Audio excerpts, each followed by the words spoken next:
you know, Dr. Amos reviews and releases all of these results as well. Okay. But, you know, it's live, just like the HSG, to make sure everything's okay. You're gonna feel my hand. So this one is looking for any, like, bumps or growths on the inside of the uterus, Yeah, right? so this is looking for any intrauterine filling defects, so like a polyp or a fibroid, or, you know, something that could be affect growth and implantation of a pregnancy. Okay.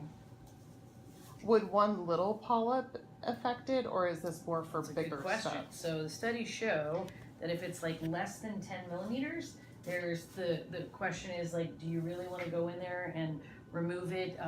Because it could potentially shed, like with your next period. It depends on the placement of the polyp. Some, like I said, some studies say not to remove it if it's less than 10, but sometimes, you know, I got docs that are like, you know, this is doing IVF. We want to make it as perfect as possible. Let's, you know, kind of clear out the uterus so it looks as pretty as it can. Mm-hmm. There's that cramp, my dear. You doing okay? Yeah. All right. So I use a little catheter and kind of anchor it into the lower part of the cervix. I hope that it stays there, but sometimes your cervix likes to kick it right out. Okay. Here's the probe, deep pressure.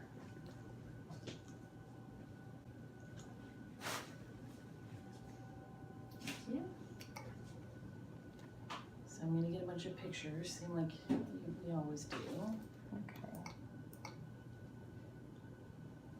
There's your uterus. So the little sideways kind of line right there? So the way we look at it is this is your uterus.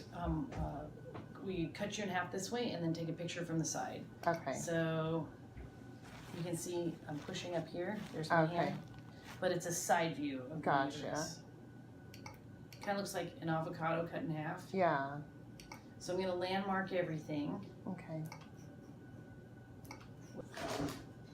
Are the little bubble looking things, are those actual bubbles from the fluid that's going there? Yeah, so there's little air bubbles, yeah, but you have like a 90-degree bend in there, so it's trying to navigate through that. But you can see the top of the uterus is filling up here, so far so good. Okay. But we're looking up here. When you say 90-degree bend, is that in my uterus or in the cervix? Okay. Is that normal? Yeah. It's called anteverted, anteflexed. Does that mean that, well, I mean, I guess since I'm here, it doesn't really matter for sex positions or anything like that? Nope, sperm or modal, it doesn't matter. Sperm can swim through anything. There it goes. You see that? Yeah.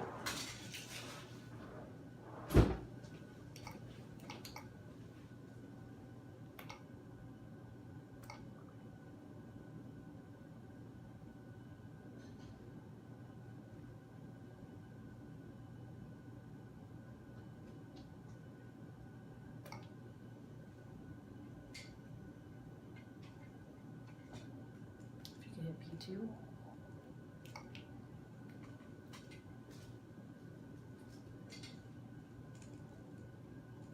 And freeze.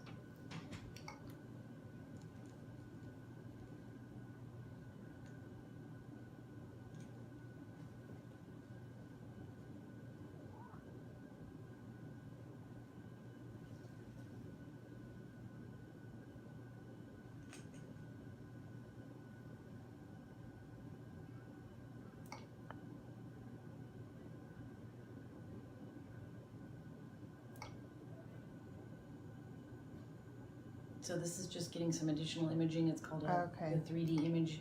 That's why it kind of looks that burnt orange color, but that's not what we want to see. We want to see the two walls of the uterus separate evenly. You can see it here. Black on ultrasound means fluid, right? So you can see here. So it looks good. Okay, good.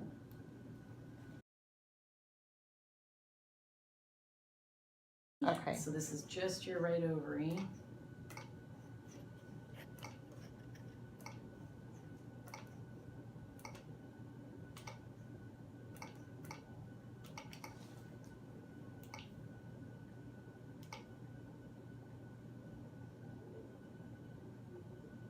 So we have a dominant follicle here. Where the cursor is? Mm-hmm. Okay. This little black circle. Okay. It's just like 9. So yeah, so it looks like we have about 2 follicles, like less than 10 millimeters. Here's your left ovary.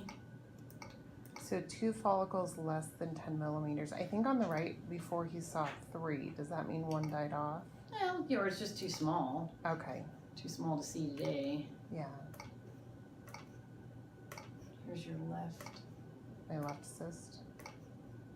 These are the follicles. So we've got. Oh, We do okay. have. It looks like the lead is on your left ovary. So we have a 12 millimeter, and then we have 2 smaller ones. Okay. No, 3. We count these cheerleaders here. Okay. So you have a total of 2 on the right, and then 4 on the left. Okay. Of course, nothing's mature yet.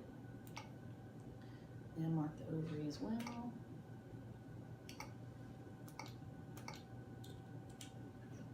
Here's your left ovary. Looks good. Okay. So for that few of follicles, do you think he's going to have us go straight to IVF? Not necessarily. You know, at the Okay. end of the day, it's quality, not quantity.